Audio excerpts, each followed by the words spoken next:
प्रयागराज के संगम पर महाकुंभ में सनातन का सबसे बड़ा मेला लगा हुआ है।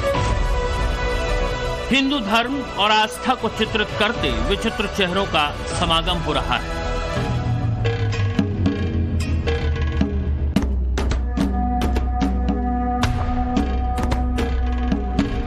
भस्म लपेटे, धूनी रमाते, नाचते, गाते, झूमते लाखों साधु संत महंत का जमावड़ा लगा हुआ है।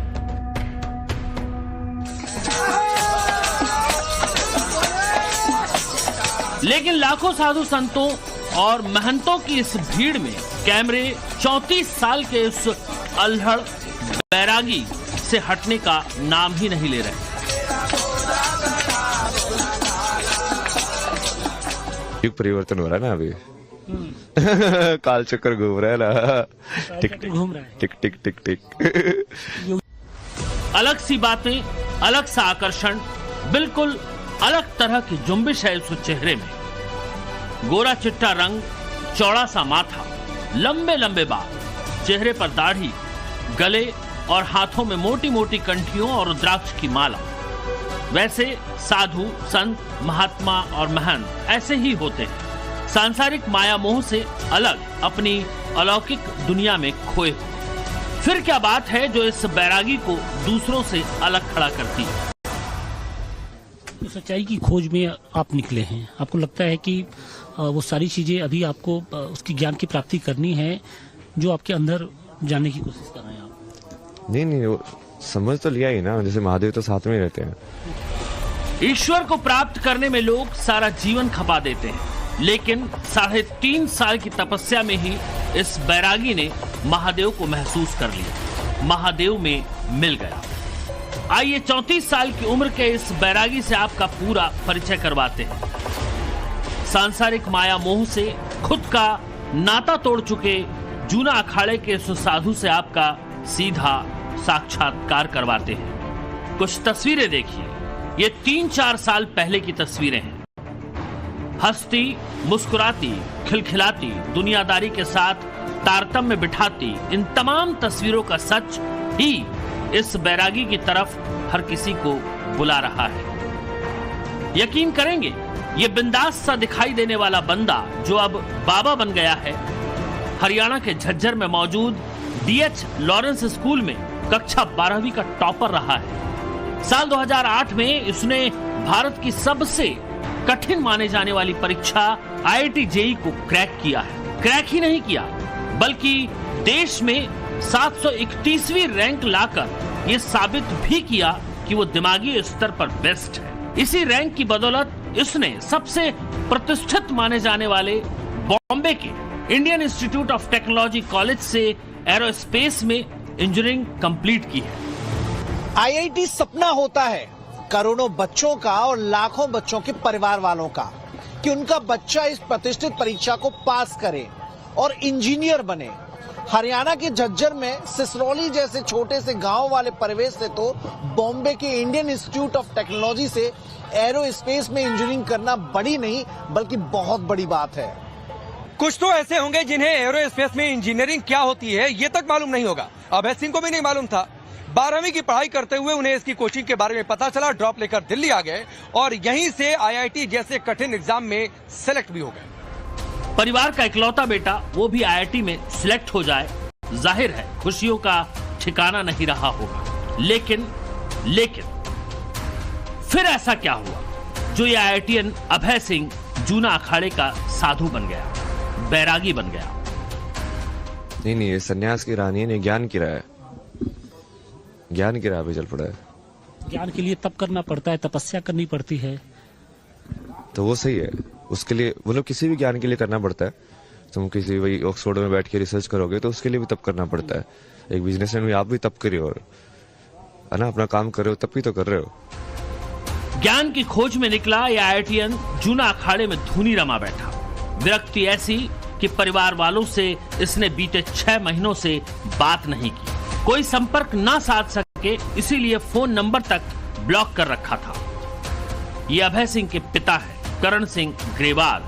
इन्हें भी बमुश्किल सप्ताह भर पहले ही जानकारी मिली है कि IITian बेटा बैरागी बन गया है। वो काफी सुन रहे हैं।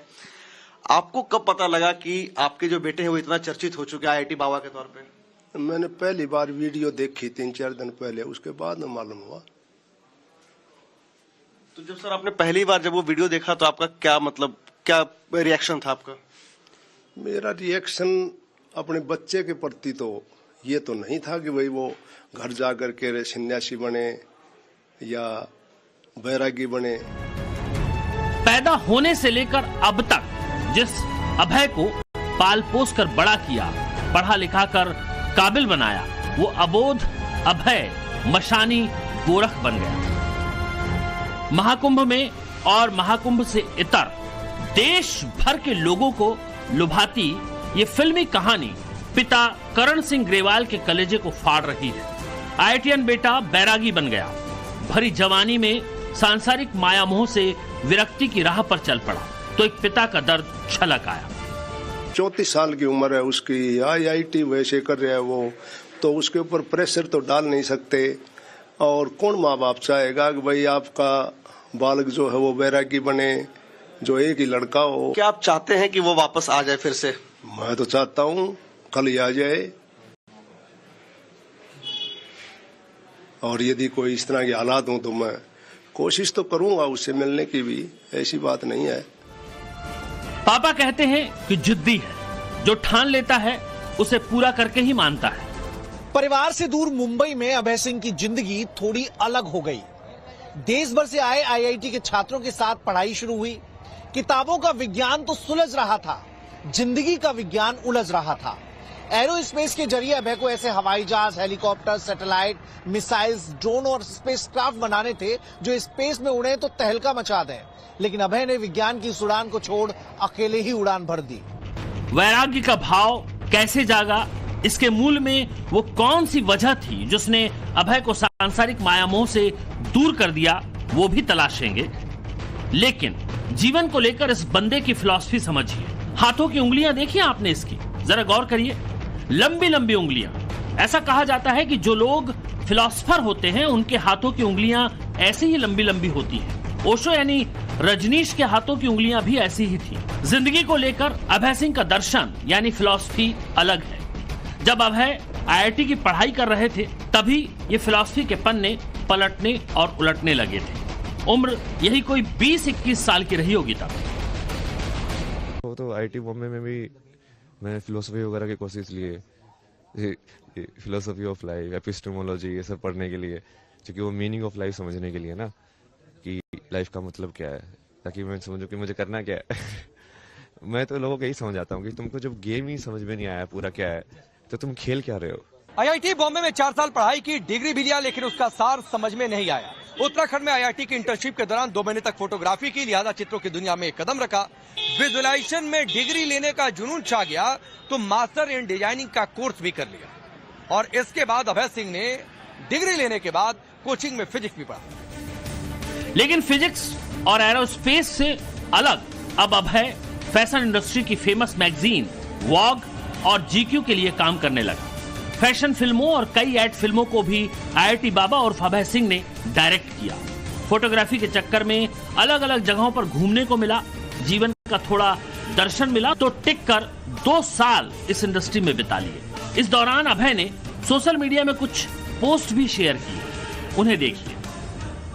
लेकिन रमता जोगी बहता पानी जैसा अभय का बावरा मन इससे भी छूट गया।